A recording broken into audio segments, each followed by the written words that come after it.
Muhammad's wife Hafsa once caught him in her bed with another woman, his slave girl, Mary the Copt. He wanted to avoid conflict, so he promised that he would stop having sex with Mary.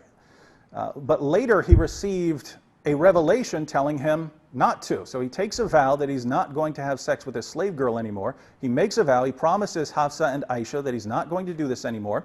And then a revelation of the Quran comes, chapter 66, verses 1 through 2. O Prophet, why do you forbid yourself that which Allah hath made lawful for you? You seek to please your wives, and Allah is forgiving, merciful. Allah indeed has sanctioned for you the expiation of your oaths, and Allah is your protector, and He is the knowing, wise. So Muhammad receives the revelation, and the revelation tells him it's okay to break his oath to his wives about not having sex anymore with his slave girl.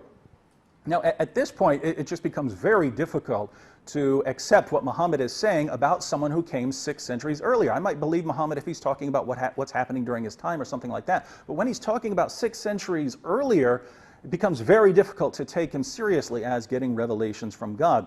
So too with the story of Hafsa and the slave girl. The interpretation that David referred to is only one, and that is mentioned in Ibn Sa'd's book. But there are other interpretations that are mentioned in other sources. For example, that the Prophet, peace be upon him, was eating a foul-smelling honey, or at least that some of the wives didn't like, and he pledged to be aloof from that. And God is saying, why do you make yourself aloof from something that God has basically made permissible for you? Whatever the interpretation, it shows that there are different ways of looking at this, and David is looking at it only one way, and being critical of Islam on that basis.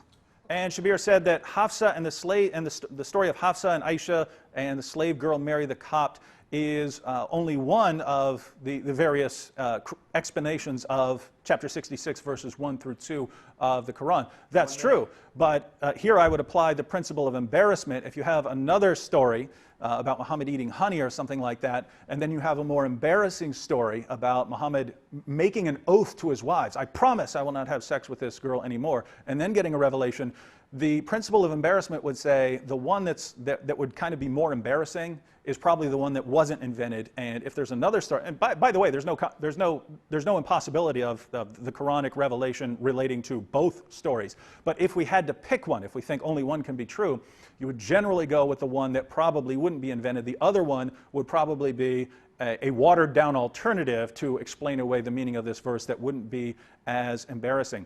The criterion of embarrassment is not a foolproof criterion. Even in Christianity, scholars discuss this.